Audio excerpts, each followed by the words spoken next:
Welcome, everybody, to another one-on-one interview on the Triple B Experience. I'm your host, Bad Bubba Brewer, and I am so elated to bring this guest on. I'm glad that we got him on. He's very, very busy, and he's taking time out from his busy schedule to come on and talk some wrestling. So, ladies and gentlemen, a podcaster, an author, a promoter, a professional wrestler, and a trainer.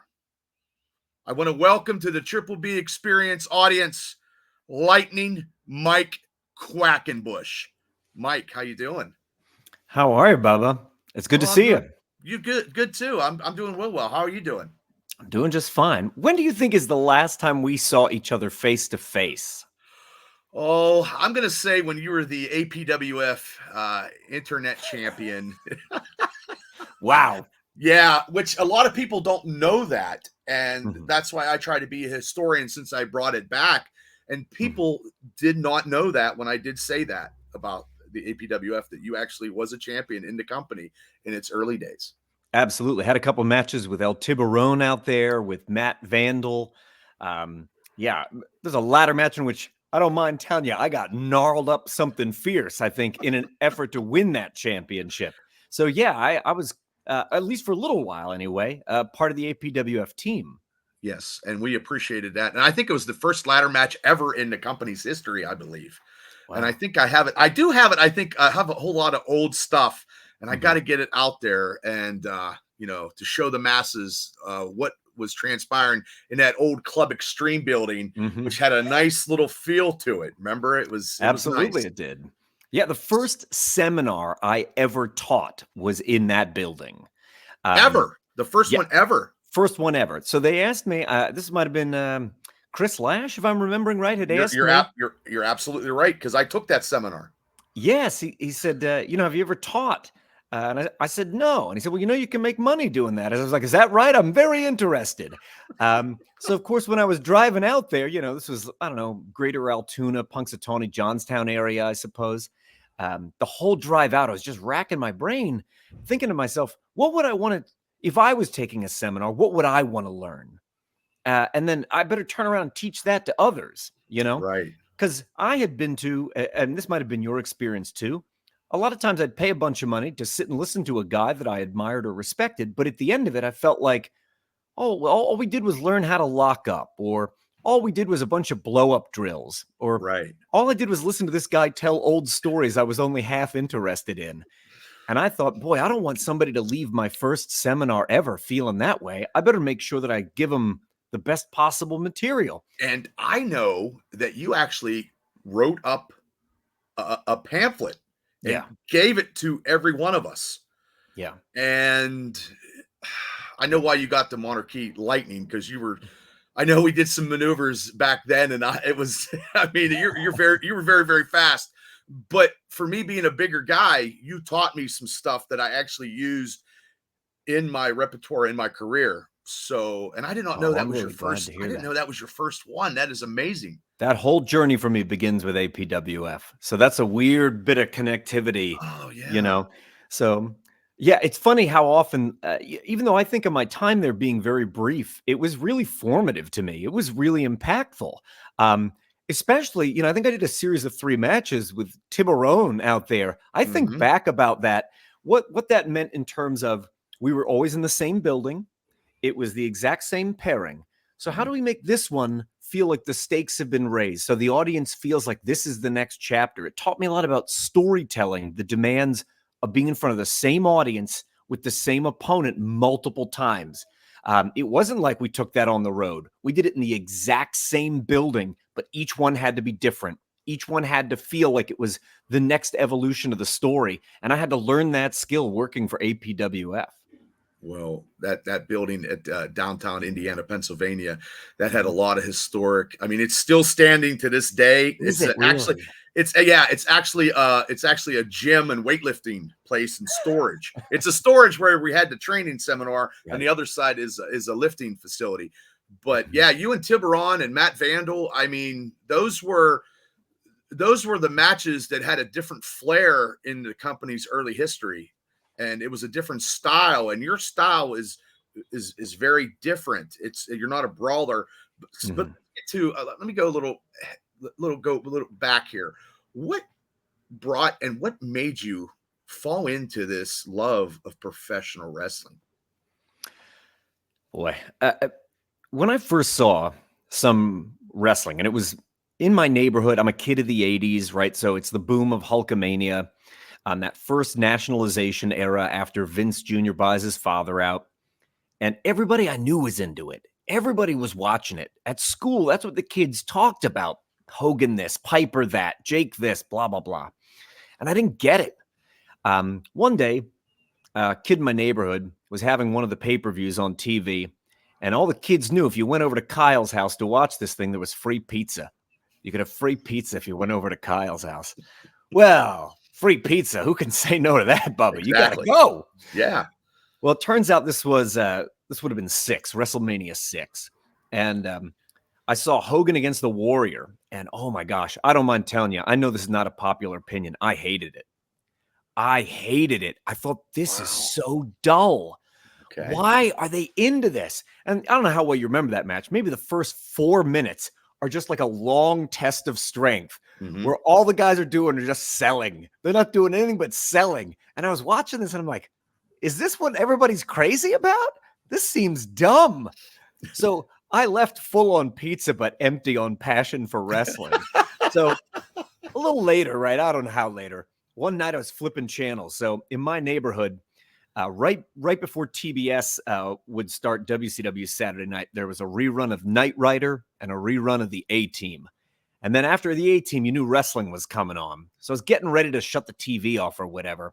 But the first match on WCW, Jushin Liger came through the curtain.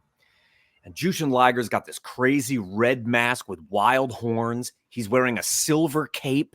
He comes running to the ring. He's doing flips. He's flying. And I was like, what is this? This to me was the complete opposite of Hmm. what I had seen at WrestleMania 6. And I thought, oh, I want to do that. That's really cool. This guy's just like the comic book superheroes that I'm a big Marvel and DC guy. And you must Oh, be too. oh You've got my. Spider-Man hanging up behind Oh, you, oh yeah, I'm a big, huge comic book collector. Yes, all my right? life, because to me, comic books, if you even in the negative aspect of the world, you could read a book and actually maybe jet set to somewhere that you know what I mean. The fantasy world was good. Not that Mhm. you would, you know what I mean. You could just get interested in the stories because professional wrestling and comic books are so intertwined. Absolutely. The storytelling is serialized. It's very clear cut good guys and bad guys. The colorful costumes, the daring feats, all of that really spoke to me. And to me, Liger embodied these things. So when I saw him, I thought, man, I would really like to do that. But I often felt like because WWF was so ubiquitous in Pennsylvania, right? It's not like we got world class on television. I couldn't see what the Von Erichs were doing. It's not like we saw stuff from other parts of the world necessarily. It wasn't until the 1-2-3 Kid happened that I realized maybe I can do this. There was no one who looked like me in wrestling until the 1-2-3 Kid came along. And I think for a generation of guys that were roughly my shape, size, and age, the 1-2-3 Kid gave you permission to dream that you could do this thing. And once I had just a bite of it, I Mhm. had to eat the whole thing. Like a little nibble of it was never going to be enough. So when you grab that spoon, Where did you spoon it to start? Because I mean, you had to tell people, "Hey, my dream now is to become a professional wrestler," and a lot of people probably were naysaying and stuff like that, and you You had to deal don't with that. say. No, You know? uh, but there's always people out there that believe in people that have a dream. Mhm. So those people, you probably went towards them. So what did they tell you to encourage you to follow your dream and to be, you know, in front of the lights in the ring? Yeah, but I was fairly alone in my early days. Okay. Certainly my parents weren't into it. I'm pretty sure they had slipped like a $5 bill to the high school guidance counselor to get her to talk me out of it. Um, Everybody I knew was like, "You're crazy. You'll get killed. Look how small you are. These guys are gigantic. Don't you watch them on TV? Look at the British Bulldog. Look at the Warlord. These guys are gigantic. Their chests are bigger than all of you. You can't do this thing." But unfortunately, this is both my superpower and my kryptonite all at once. I have a defiant personality type. All I need is for someone to tell me, "Mike, you can't do this," and I will do it. I do not respond to positive support or reinforcement or encouragement. I don't want to be encouraged. I Right. can't So as soon stand as it. as soon as somebody Mike tells you, "Hey, Mike, I I don't think you can do it, and I don't think you're going to do it," that is what triggers and sets the turns the light on for you to actually go out and do it. Right. 100%. Okay. So once I started going to the University of Pittsburgh, it didn't take too long before I found places where, if you knew the right person, maybe they'd let you sweep out the ring, or, if you showed up and you followed the seating chart, they'd let you put the chairs out and maybe you could watch the matches, and just did a lot of that kind of stuff because I didn't know in an age before the internet, what do you do? How do Yeah. if it's not in the phone book, if you can't find it in the yellow pages or in the newspaper, what other resources do you have to discover it? And I was not going to be content just flipping around in the backyard with my buddies in our homemade costumes. That wasn't going to scratch the itch. But eventually, showing up enough different places, sooner or later, somebody didn't show up. And a promoter came and basically said, "Look, kid, you've been here for the last 4 or 5 shows, just like sweeping out the ring and setting up chairs. We need somebody to get squashed tonight. So if you've got something that looks like gear, you're on." And of course, I had something that vaguely resembled terrible gear. I'd been waiting and waiting for somebody to say this to me. Let me run to my car right now and get it. But that was it. That's how I kind of got my foot in the door. But it was a lot of, in the early days, just kind of like, hoodwinking people. They'd say, "Hey, kid, like, are you trained?" Yeah. The weird reality is now at the opposite end, here I am, I'm 30 plus years later in wrestling. Right. My main contribution these days is teaching and training others. Now, every once and again, I still do matches. Got one coming up in a couple weeks. But for the most part, I am teaching and training others. And I think it's because during those first 3 years I was in, when I had no clue what I was doing, when I was just trying to fake it till I make it, and hoping that I didn't kill myself or kill somebody else, it was very reckless of me. It was very dangerous. And I had a couple of the worst injuries in my career in that period, including I fractured the back of my skull in March of 95. How did you do that, if you don't mind me asking? So I was working a show for USCW, for any of you old Pittsburgh regional people out there, and you remember $5 Sal Conte? Well, Yeah, that's where I got started. Outstanding. Yes. I've never met anybody else who has that story. So, but that's where I belonged, right around the bottom of the barrel. So I was in a tag team match. And at the time, I was doing Rob Van Dam's split-legged moonsault in the corner. That's the one where you kind of sit on the corner for a second and bounce out. Yeah. Well, my partner saw that my opponent was not lying in the correct position. And I think he thought he had enough time to run in, pull the guy into position, and get back out. But there wasn't. There was like 1 second, a 1 second window. So as I hit and I started my backflip, he's directly behind me. Oh, And I come flying back, and my skull smashed his kneecap. And I fractured my skull and had a seizure in the ring and had to be taken out on advanced life support. oh my God. And by that point, I'd only been wrestling for 10 months. So I woke up in the hospital outside of Washington, Pennsylvania, hooked up to all the stuff, and they'd cut me out of my, terrible ring gear. And, they were saying all the things that sensible medical professionals say to a wrestler. And of course, the minute they leave the room, I'm like, I'm out of here. I gotta get back.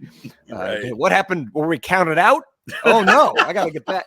So yeah, what a weird, terrible start. But there is a real irony to the fact that so much of my work now is training related. And yet at the beginning of my own story, I had none. That is, I did not know that. I mean, I knew about your history and stuff like that, but I did not know about I definitely didn't know about the Sal Conte. And I didn't know about the United States Championship Wrestling, but that injury is severe. I mean, that is probably one of the wow. And then you had to explain that probably to your parents. Well, very foolishly, I tried to hide all that from them. I was at the Okay. University of Pittsburgh, but I'm from the other side of the state. And it's like I said, literally, as soon as they all left, I'm pulling the stuff out, grabbing my clothes and leaving the hospital. And I just figured, well, they're never going to find me. I'm not going to get the bill. Here's a weird thing about hospitals. They find you. Yeah. They find you. So about 4 months later, the biggest medical bill my parents have ever seen showed up at their address. And they're like, you want to explain what this is about here? But in truth, I ended up having to take a better part of a year off after that injury. Wow. And even now, here I am, give or take 29 years after that accident happened. Every once and again, if imaging of my head has to be done, that fracture line is still visible up my skull. It will never fully heal. So one day, like, my brain just falls out. Like, sometimes you say that as a joke. No, that might really happen.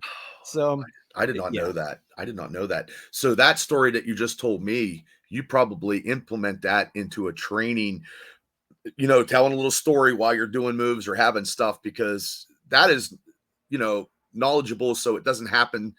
You don't want anybody else to have that same situation. Exactly. That's so much of what I do now is I've literally made every mistake you can make in wrestling. Like, at the end, they're not going to be like, oh, tell us about his amazing matches or all these incredible championships and epic moments he created for fans. No, my thing is, like, I made every mistake ever.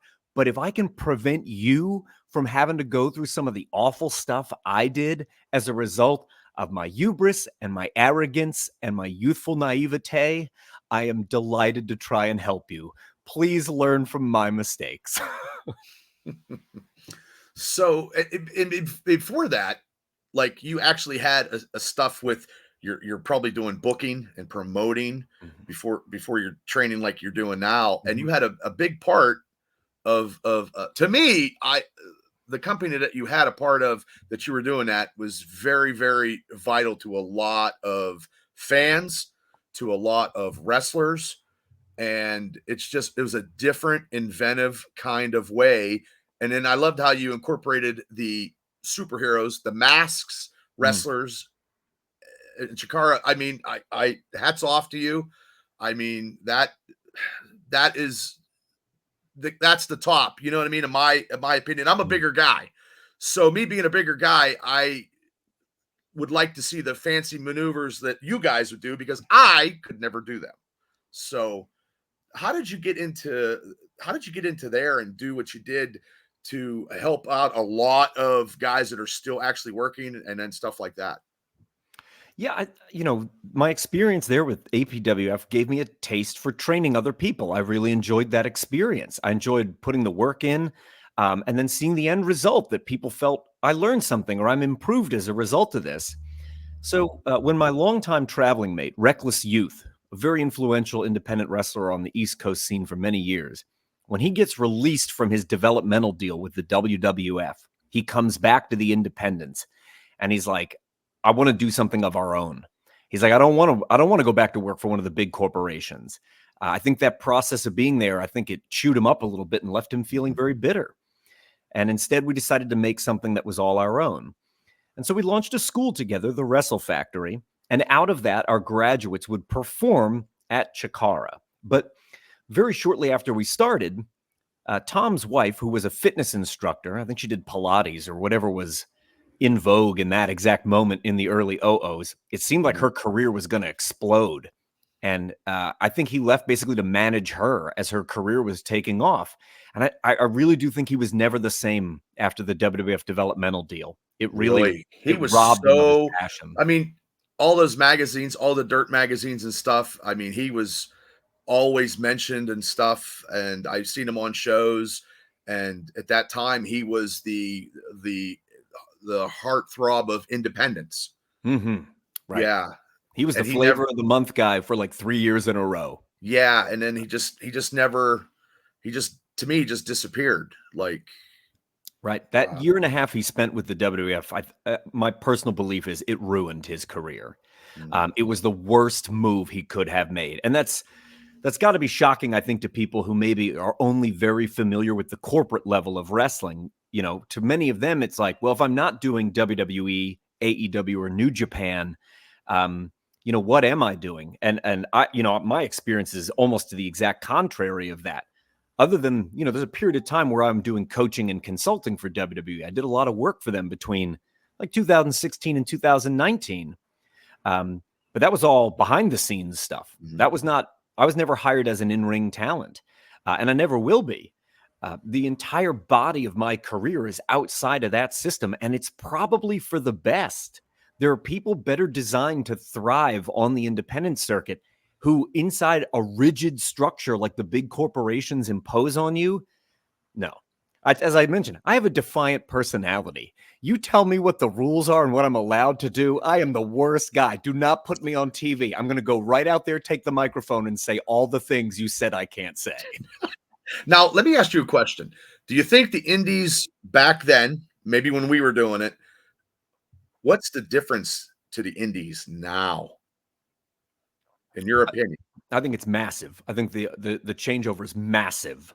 It cannot be overstated how big the change is. And now part of it is we've moved out of the third era of wrestling into the fourth. We left the cable TV era, which is when you and I broke in.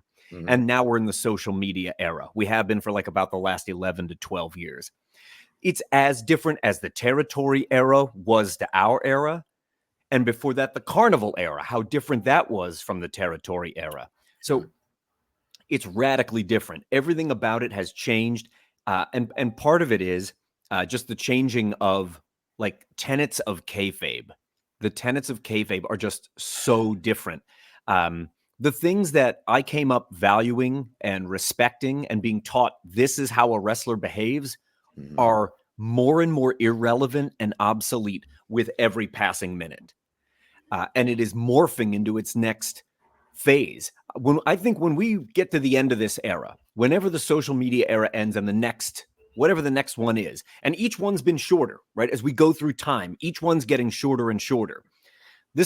We might be at the very end of the social media era now, for all I know. Oh my God, I hope not. I just started, so it's very hard to, like, it's so intense, and there's so many channels of social media, and if you're not hitting all of them, you're not hitting any of them.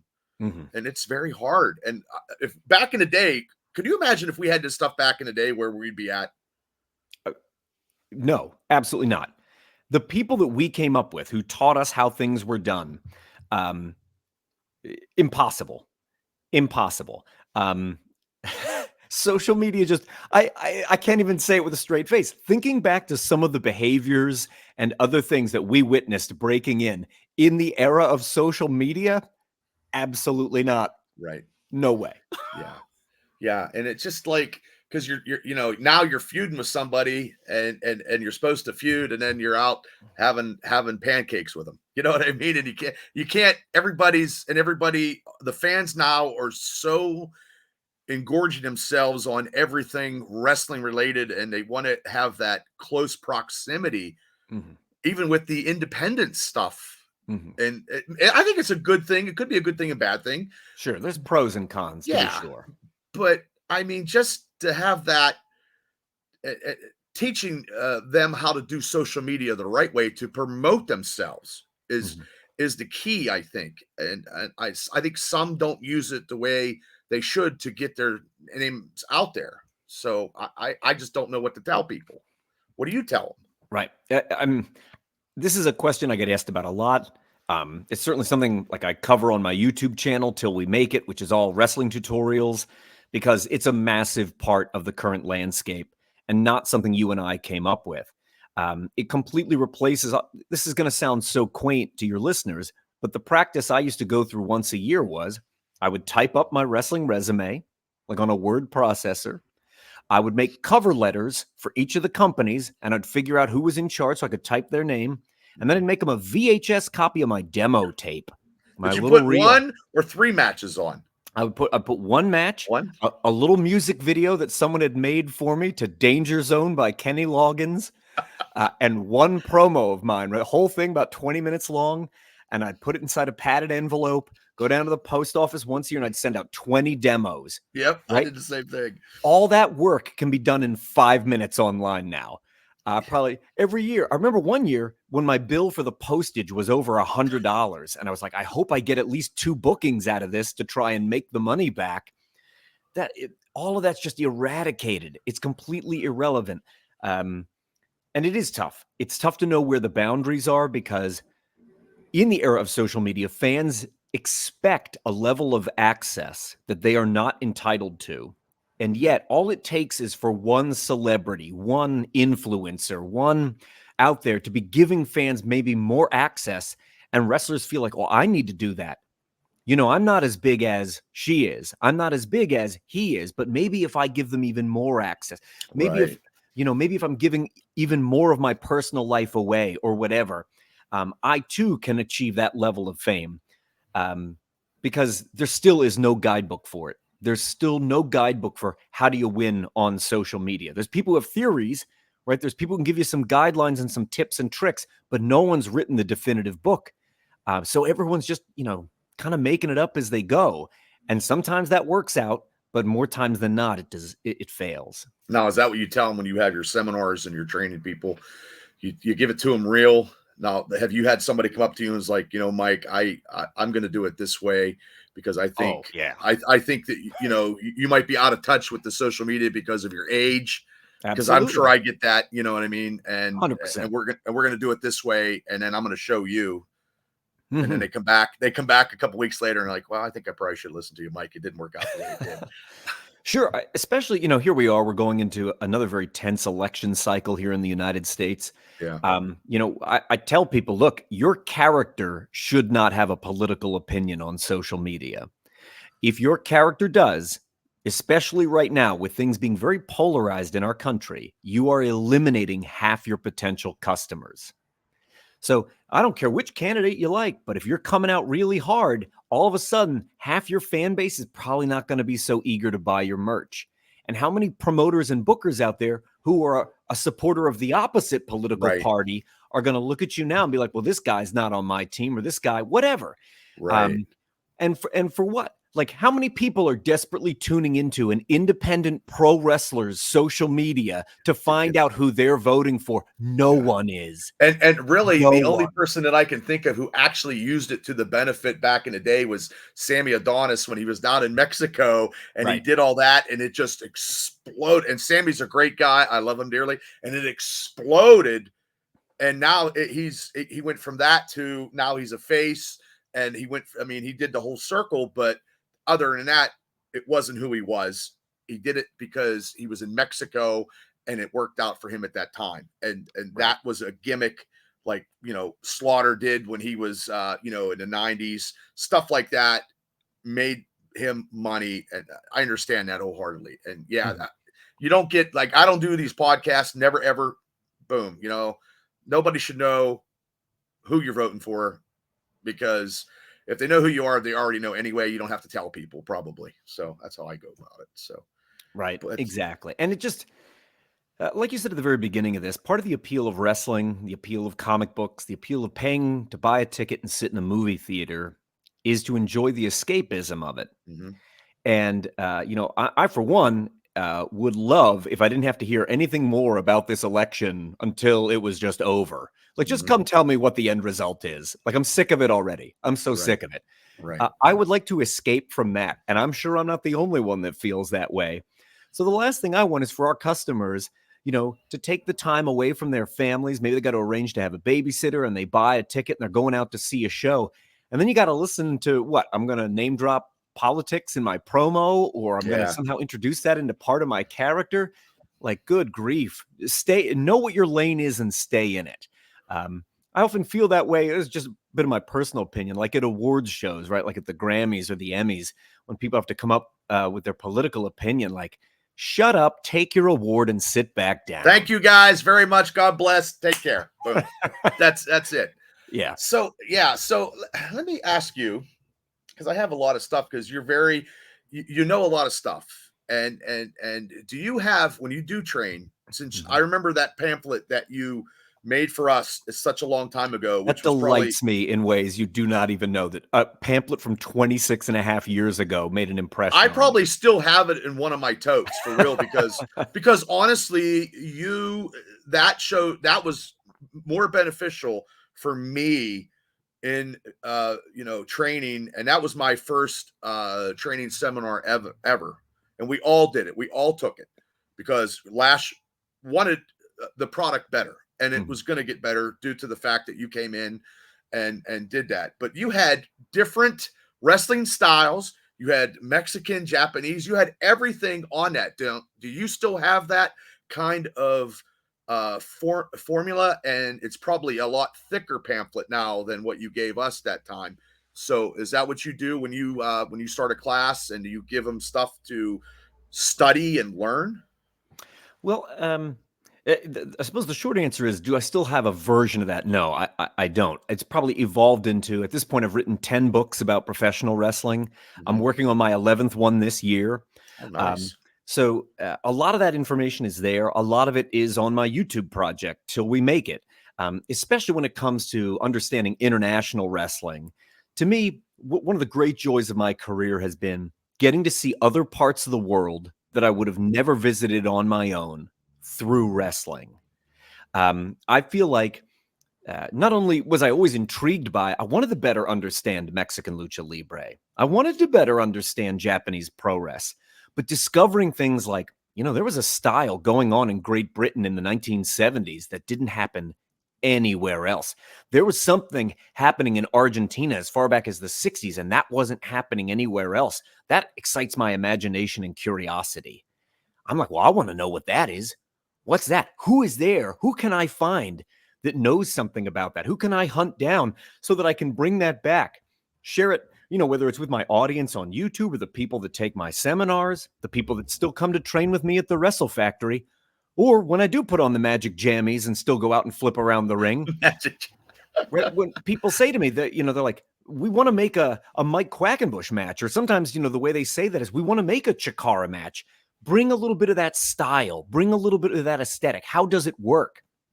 Well, Because those it is. matches to me were always like the flair, the attires, and then just to me, because I booked Hella Wicked and stuff like that, back when you let me book them, and their masks and the way they carried themselves, and it just, I'm always into that because of the comic book stuff. So Mhm. I'm still into that to this day, but it's so hard to find quality type individuals. You know what I mean? It's Oh, not yeah, like it used to be. that's right. And I think that But that's part of the era is changing too, right? Um, I find and I went through this with the final couple seasons of Chikara, where what Chikara needs to do its best work is a strong sense of ensemble and teamwork, that we are all working collectively toward one goal. But if instead we are a team of 30 people who are only self-interested, you're only interested in what's going to grow your following on Instagram. You're only concerned with what's going to sell you one more t-shirt at intermission, and you really don't care about the product as a whole. What I tried to do at Chikara really didn't work. It's such a love letter to the team comics that I grew up reading. It's yes, very I, much I the like that. I Avengers and like the that. I like X-Men. that. I like Right. that philosophy because I'm also the same. The comic books, the team comic books were always the greatest ones because you formed an Right. assembly of different characters to actually save the world. And any team, you cannot win a championship with just I. Mhm. Right. Exactly. And so I watched as throughout the social media era, there was a real shift in perspective. It was less about like, I'm coming here to be part of something bigger than me. And I watched as in some cases, not all, of course. Mhm. I can't paint with that broad of a brush, but in many cases, it really was no longer, I want to be part of something bigger than me. And it became, what can this platform give to me before I'm ready to move on? Mm. And treated it like a stepping stone as opposed to a headquarters, a home base. Yeah, because it was out east, out your side of the state. It was huge. That's what I always thought. Mhm. And you had a lot of people that came through there that are still working today, and they are people we see on Saturdays and pay-per-views and Sundays. Right. I feel very fortunate, it's with a mixture of emotions because, of course, I'm very proud when I look at some of my most famous proteges. I'm also a little bit jealous of them sometimes when I watch them. I see what Claudio Castagnoli, Orange Cassidy, Eddie Kingston, Lady Frost, all the people that I brought up, see what they're doing right now on the national and international stages. I feel this big swell of pride in my chest and a little pang of jealousy because I'm like, oh man, I wish I was doing that. But if it wasn't for you, they wouldn't be where they're at. Sure. I mean, and I'm sure they give you accolades and they appreciate everything you've done for them as much as everybody has. I mean, like I have the seminar that we did 20 some years ago. I mean, still, resonates in my head when I tell people, younger people, on what you need to do and how you need to do it. And you should go to all these seminars. Now, let me ask you about the seminars, because we just had one recently with Big Time Bill Collier. How much is a people would make a perfect class for a seminar? Not too much and not too less, because I really don't know that. But coming from you, you've done it so many times, many years, you could probably give me some positive feedback on that. So much of the seminars I teach now, they're just in-ring mechanics, like I'll give you an example. One I have upcoming very shortly is the whole theme of the 90-minute seminar is there are 14 different crabs. There's a half crab, a Boston crab, a cycling crab, a flat crab. I'm going to teach you all of them, and then we're done. That's it. It's one class. You'll learn all 14 crabs, and it's over. To me, 16 is the perfect number of people. Any more than that, okay, I can't get to everybody. I can't do all the material. Now, if you had 2 rings, like I was just teaching at a school in New Hampshire, they had 2 rings. Well, if I'd known that in advance, I would have booked twice as many kids in that seminar. Or if I'm just doing one from my lecture series. So I have about 14 seminars that are just lectures.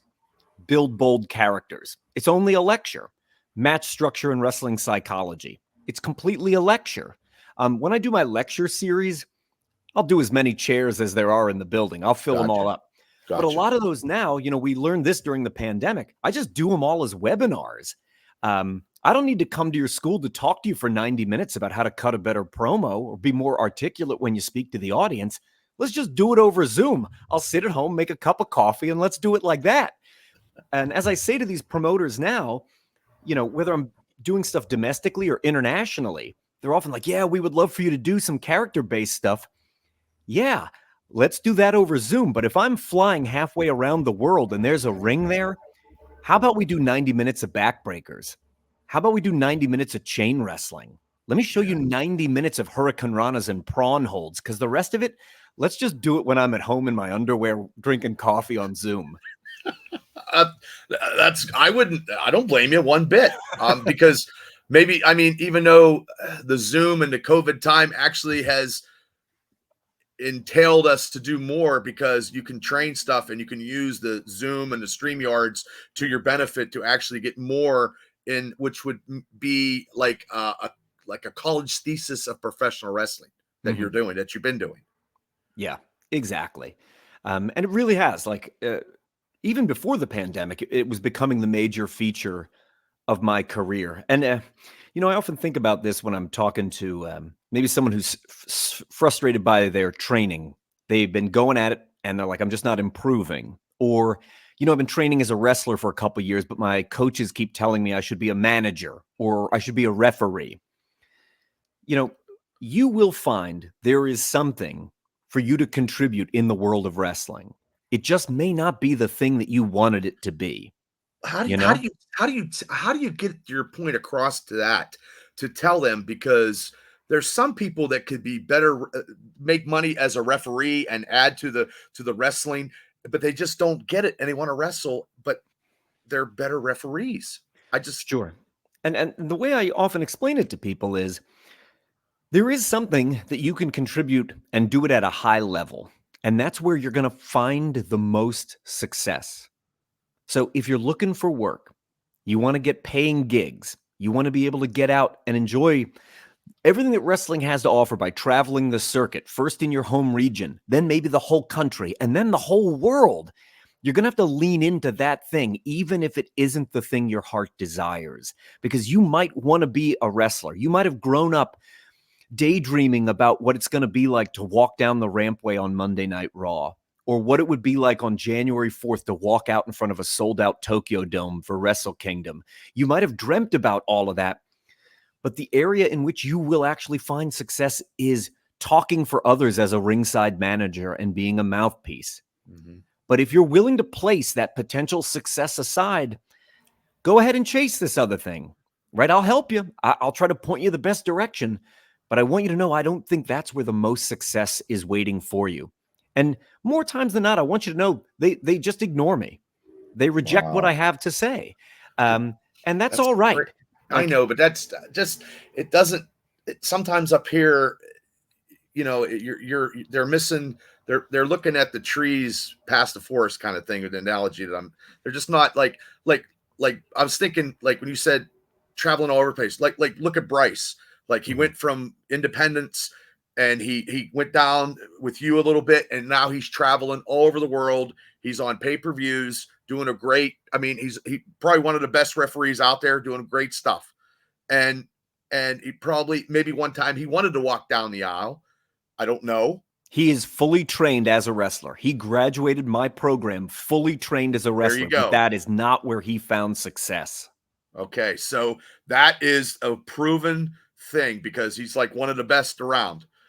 So, yeah. And I mean, I seen him when he, was up in Altoona, and stuff for, independent. Yeah. So, I mean, that's what they just don't, I can't believe they just don't comprehend, and they just don't get it. And me being an owner and promoter, I trying to tell, they don't listen, and I can't get it through your head. Right. So I'm glad that, sometimes they have to experience it, right? That there's only limited opportunity. Yes, and there will be, right? I think there's a student of mine I had for years and years, and wrestling in the ring just was not their thing. The best contribution that they could have hoped to have made would have been in some other non-wrestling role, maybe a referee, maybe a manager, etc. To this day, this person gets almost all of their work as a referee, but every once in a while, someone will throw them a bone and let them wrestle. But if you're content with just that, if that is enough for you to make a meal out of, who am I to tell you can't have it? Go ahead.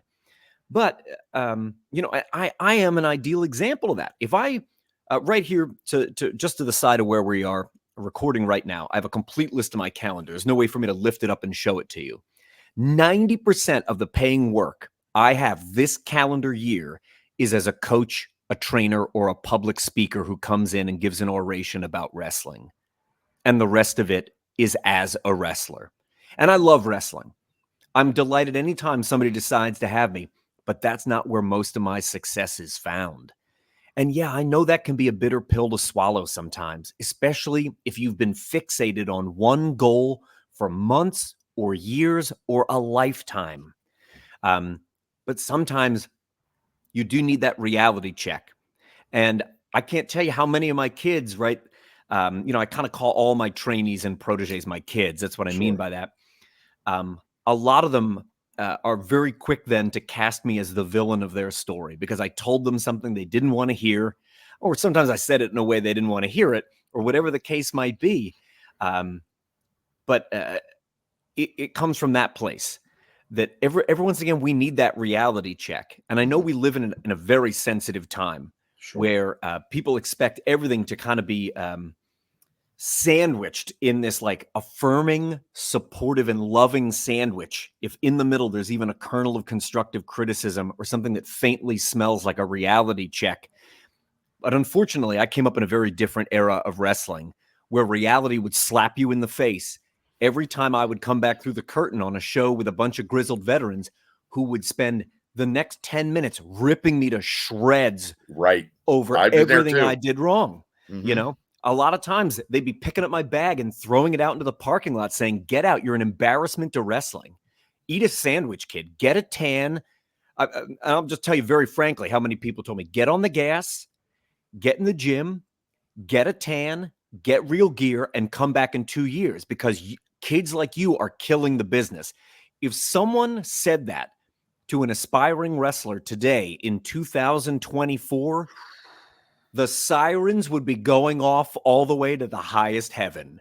But that was the wrestling that I knew and understood. That is the system I came up under. I totally agree with you because it happened to me. Like, I remember one time Julio De Niro was like, "Bubba, put me in a hold," and I totally messed it up. And he's like, "What are you doing, Bubba?" And I'm like, you know what I mean? Like, he caught me off guard. I wasn't thinking, but I mean, to my strength, I will own up to my mistakes, and I wasn't as good as I thought I was anyway. But I owned up to it, and I remember that. And it's been 20 some years ago. So I mean, and that's probably a good thing that I remember stuff. But they just nowadays it's different. So you got hopefully these younger guys hold themselves accountable, and there's some great ones out there. But also, too, there's not so much great ones out there, and they just don't realize where they could be fitting in a different mold instead of being a wrestler. Managers are a dying art. Valets are a dying art. It just doesn't, and that's something that could come back if people would want to do it.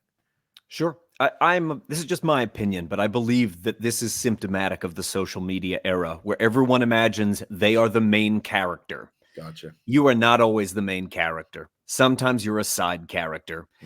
And yeah, maybe to your 362 followers on Instagram, you are the main character for 8 seconds a day, but that doesn't mean you're the main character in everyone's story every time. And I think that's why there are far fewer people showing up at wrestling school saying, I want to be a manager, right? Effectively, I want to be in a support role that makes someone else a star. Everyone instead is like, oh no, I can wrestle. Right. I'm here. I'll spend 3 months with you. Then I'll go to a finishing school and then I'm ready for my WrestleMania moment. And let me tell you something. Like I said, I did about 3 years, a whole lot of coaching and consulting and creative work for the WWE. They put together beautiful video packages about the boyhood dream realized. And this is what I wanted for myself. And you know what? If you're just hungry enough, you can achieve your dreams. And that comes true for less than 1% of the people in wrestling. You'd be better off buying a Powerball ticket. I can't disagree with you. And it's even coming from me because I know in my heart I will never get back into the ring. But I'm trying to do stuff in Western Pennsylvania to try to be positive, and I know that I'm done. I have no desire to step foot and work ever again, which is hard for me, but it's real. But that's why a lot of people have to take their own medicine, and a lot of people don't.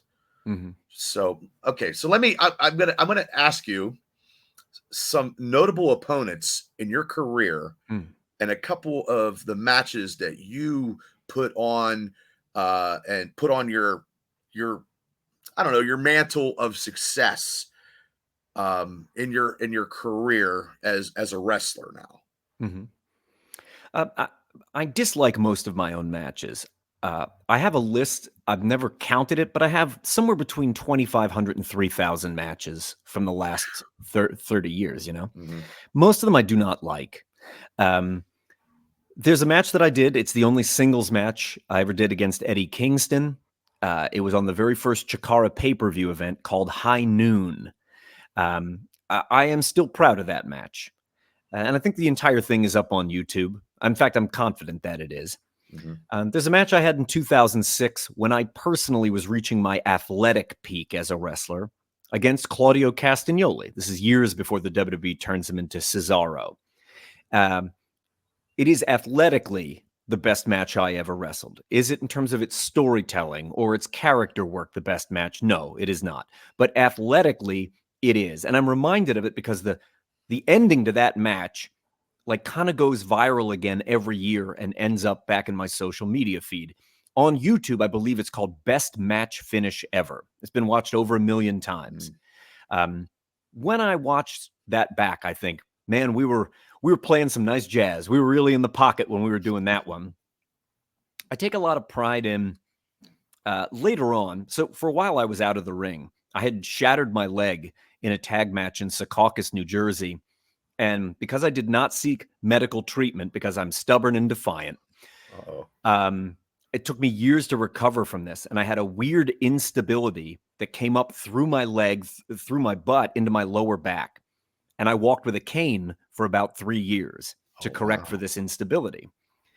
The match in which it happened was the match I waited my whole career for. I teamed with Jushin Liger, the guy who inspired my journey. And I thought, maybe that should be the end. Maybe that's a good ending to Mike Quackenbush.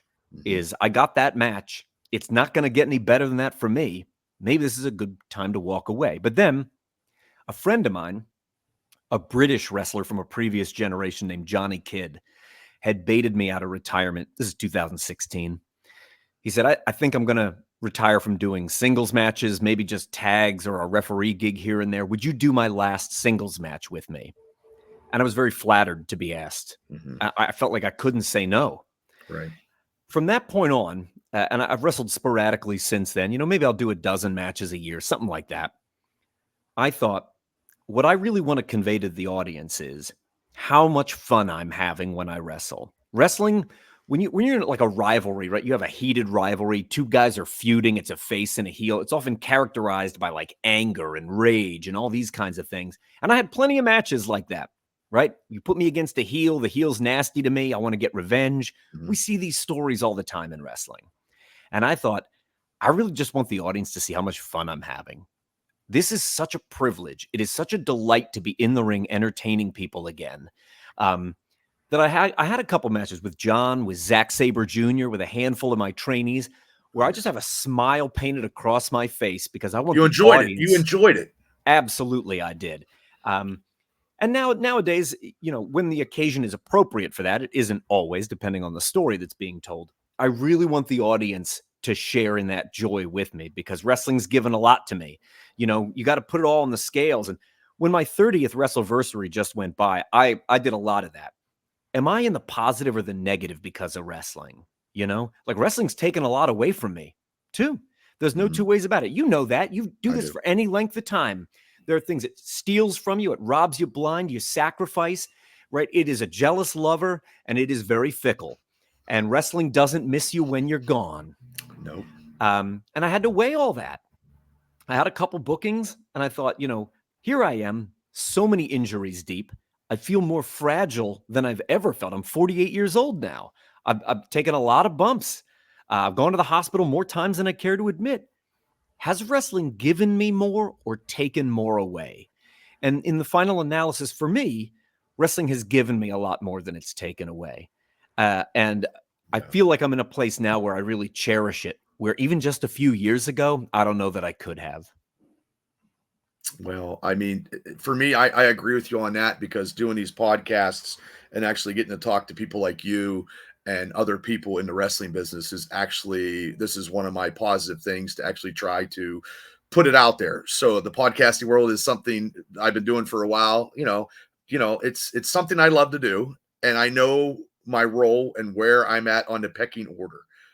Everybody's got a podcast, so I just want to give, whatever I can. And if I can get people in and do these one-on-one interviews and try to have positive experiences that they had in their life to convey to the masses. And Mhm. I mean, you were always positive anyway. Mhm. From what I read, what I've seen, you go and you train, you try to help the younger wrestlers of tomorrow. And right there that's positive in itself, in my eyes, because it's not easy trying to train somebody because everybody wants to be the next John Cena after one attempt. Right. It's not that way. Right. They're just, it's funny you say that. I use that exact analogy that you just intoned there over the weekend. I was just teaching down in Virginia and I had to explain there is no instant gratification in wrestling. It's like the difference between the way you used to get an album by saving up your allowance, riding your bike to the record store, hoping it was in stock, riding back home, opening it up, putting it on the turntable and listening to the music versus I have one tap on my iPhone and I have the album now. There Right. is no iTunes of wrestling. There is no instant gratification. It only comes through hard work and perseverance. And seasonality. I think we forget this. And you're going through an interesting season right now. There are seasons where you need to be planting seeds and they aren't ready to harvest. But the good work that you just started doing now with APWF and this revival, it's going to bear fruit. It just takes time. We I just know. need I patience. And I appreciate that. I appreciate you saying that. And nothing's going to happen overnight. And just I can't do it I can't do shows every month. It's just Right. so, and I don't want to. I No, just want to make an and you event. don't have to. It doesn't matter who's whining or crying about it. Mhm. You don't have to.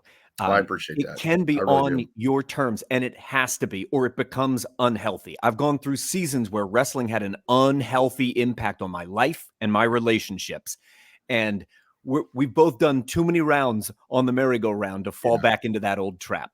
No, I just want to make a positive environment in Western Pennsylvania. I want the Allied Powers Wrestling Federation to mean something because it was a great company. We had a lot Absolutely. of blood, sweat, and tears. And I'm still the historian, so I know what stuff was going on back in the day. And people don't realize that the people that we used to have booked, and I understand that because of time, but I do appreciate what you just said, and thank you very much. Mhm. But I got a couple questions for you before we get Okay. out of here. Okay. Um, what is your favorite movie of all time? Oh, boy. Probably put you on the spot. Right? Like, I almost have to just place aside all the superhero stuff because there's, like, a It's million, hard. right? I know. It's Um, hard. I think if I'm gonna go there, it's the 1978 Christopher Reeves Superman movie. I think I could watch that forever and never cease to be charmed by him. If it were a comedy, Ghostbusters, the original one from Okay. 1984. Nice. They have that documentary with Christopher Reeves out now. Did Oh, you it's see it out. yet? I knew it was coming. I didn't know It's it was pretty. out. I don't know. It's out soon, but it's coming this year. I seen Mhm. the trailer for it, and it's something that I would have watched too. Because I mean, Henry Cavill was great Superman, but I think Christopher Reeve is probably just that was the movie that made all superhero movies, DC or Marvel, was Superman with Christopher Reeves. That's right. You don't You get know, any of it without him. no. Okay, when you're not training, you're not doing podcasts, you're not writing books. What kind of hobbies does Mike Quackenbush? Oh, man. So some things that I love to do are coming in vogue right now. So every year, I will find a Renaissance fair and spend the whole day there. I love it. I love that immersion. I'm in a different world. There are Okay. different rules that apply here. This time of year, I love going to a haunted house or being on a haunted hayride or some other Halloween attraction. I love going to that kind of stuff. And all year round, I'm an avid player of escape rooms. I love being in those puzzle-rich environments, trying to solve my way out of trouble on a timer. It's just a callback to like the Adam West, Burt Ward Batman show. I've been placed in a death trap and I got to get out before you run out of time. Let's go, old chum. Let's see if we can't solve our way out. I love it. That's a good one. I've never done that. I've Mm. never. I probably would crack under pressure and it'd be all bad for me. Probably. I don't know. But when you have your students and you're telling your students, what matches are you telling your students to watch so they could get better? Who would you steer them to go get some videos and watch stuff?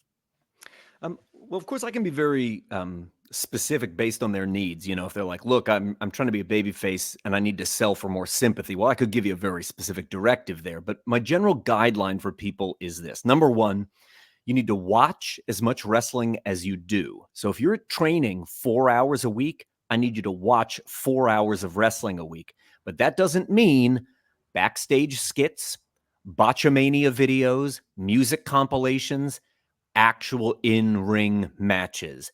And you could watch 3 hours of Raw, and on average, you will have seen less than 40 minutes of wrestling in that show. So getting the 4 hours in your diet, that's no small ask. And for every hour of modern wrestling you watch an accompanying hour that is from a different era, a different company, or from a different country. Ooh, And that should give you good variety in your diet. that is good. Hopefully, people are listening to this. That if they're actually, I mean, because that is Giving it away good. I for mean, free, Bubba. I'm just yeah. giving the advice away. That's good advice. Um, Now you said you looked up to Liger was your ultimate. Is he Yeah. your ultimate? Your ultimate? Oh, yeah. Okay. What was your ultimate tag teams? So I know this is such a goofy one, but my God, I loved High Energy. Do you remember High Energy? That's I Owen do. Hart and Coco Beware. That is I a unique loved tag team that High you said. Energy. So these days when I study, I have such admiration for the Fantastics, the Midnight Express and the Rock and Roll Express, the Fabulous Ones, especially when it's Arn and Tully as the Horsemen, or when they're the Brainbusters in Gotcha. WWF. Those guys speak the language of tag team wrestling so fluently that it never feels like two concurrent singles matches. There's so much modern tag wrestling that to me reads like two concurrent singles matches. And I never feel that way when I'm watching the Fantastics or the Midnights or the Horsemen. I love watching those guys. I never get tired of it. And some of them, they're very similar. You watch enough of the Rock and Rolls and the Midnights, you'll start to see the same stuff over and over again. I don't care. I never get tired of it. That's how good it is. That's good. That's good. Yeah, tag to me, even the independent tag teams, it's so hard because the bigger companies aren't focusing on tag teams like they used to, and it's a shame because tag team. I love tag team stuff, but it's just it just trickles down. Right. It is its own thing, and it's a shame it's not celebrated. If you think back to right before Vince Sr. sells out to Junior, so many of his top acts, the Valiants, the Samoans, they were tag teams. And they would headline Madison Square Garden with a tag team match and let him do the 2 out of 3 falls that eats up 30 minutes. And I feel like that would be such an oddity in this day and age. And that's that'd be hard. People would be with low, short attention spans. Right. They would be bored. Yeah. Yeah. 1 or 2 words that would describe Lightning Mike Quackenbush. 1 or 2 words. Or 3. I'll give you. If you want to do a paragraph, it's verbose probably belongs there. Verbose is a good word that describes me. Ornery is a good word. Attention to detail. Oh, nice. Yeah. Nice. That is because a lot of people don't, and they should. Right. Yeah. The devil's in the details. My students probably think I have a tattoo somewhere on my body that says that because it comes out of my mouth like a catchphrase. The devil's in the details. Well, then that means they know that they shouldn't, there's no shortcomings, and they better make sure they get from A to Z and nothing in the middle that's taken out. It's not going to work. Right. Yeah. So, Mike, how can anybody get a hold of you? You got the whole platform to express how people can get a hold of you, your YouTube channel, and all that. So, absolutely. My YouTube channel really is my pillar. That is the jumping off point for everything else. And it's called Till We Make It. Till We Make It posts every Friday. It's a new video, and it's designed for if you're an aspiring wrestler who's training right now, or you're working in some other position in the business, or even if you're in the autumn of your career but looking for new ideas so that you stay inspired, you stay refreshed, you stay relevant. All of that is waiting for you over on Till We Make It. I've been making those videos for over 5 years. There's a back catalog, 500 plus videos strong on every conceivable topic related to wrestling, waiting for you to explore. And from there, you can find links to everything. They're right there in the description of every video. You want to find my last 2 or 3 books on Amazon? You'll find the links there. You can find me over on Instagram. And of course, right now, I'm halfway through the North American leg of the Till We Make It tour. What I'm doing right now is I'm spending on average 3 days at wrestling schools, during which period of time I'm teaching maybe 7 or 8 different classes. I do one class, it's all about Mexican lucha libre. And in the very next class, all we're doing are pinning combinations. I'm downloading as many of the 1,000 holds as the master of 1,000 holds can give you while I'm at any one wrestling school. And then I'm moving on to the next location. The North American leg of the tour wraps up in November. My last stop is in the Dallas-Fort Worth area. I'll be down at DFW All-Pro in Texas. But you can find all that information, and including info on my next webinar. If I'm not coming to a school near you, well, we can connect over Zoom. Last but not least, if you are involved in wrestling and you want to keep expanding your knowledge, I am on Patreon, which is a monthly subscription service. You can join at a variety of tiers. I produce all kinds of educational multimedia over there just for my patrons. And while I appreciate just like any professor that you have in college or maybe a teacher that you have in high school. Not every teacher's communication style is a good fit for you. Some of them are, some of them aren't. But if you've been listening to me yammer on here with Bubba for the last hour or so, and you're like, well, I kind of dig the way this guy says what he has to say, my Patreon might be a good fit for you. I do appreciate I'm not a good fit for everybody, though. But come check it out. See what you think. Till We Make It on YouTube. And I've shared a lot of your videos on my social media because I enjoy watching them, and everybody should. That's why I share them. The last one was about, the veterans, when you're booking a show and you bring the veterans in and what this and that, so, when you put them out there, I try to do the best I can. And I tell you what, Mike, it was such an honor to have you come on, and your knowledge is profound. And, Thank you. Yes, because I know you're so busy, and I know we were, getting the time and the dates and stuff like that, because I know you're out everywhere. So, but I do appreciate you coming on, and anytime you got stuff to share, please send it to me, and I will share it for you. Anytime you would like to come on and talk some more and try to give knowledge to the up and coming people of the professional wrestling world, you have an open forum here on the Triple B Experience. And I appreciate you, and I appreciate the kind words. And I can't believe that was the first seminar ever, but I remember it very, very well. And you incorporated a lot of Japanese stuff off of the for me, which actually I did add matches after that. So That's great. I did. And I remember that pamphlet so well. It was like back to back 4 pages, but there was a lot of stuff on there. So, Right Mike, thank you so much for coming on. Ladies and gentlemen, Mr. Lightning Mike Quackenbush. Thank you, Mike. And thank you guys for listening. And we'll be another episode. You never know when I do it, because I do it all the time on the Triple B Experience. Good night, everybody.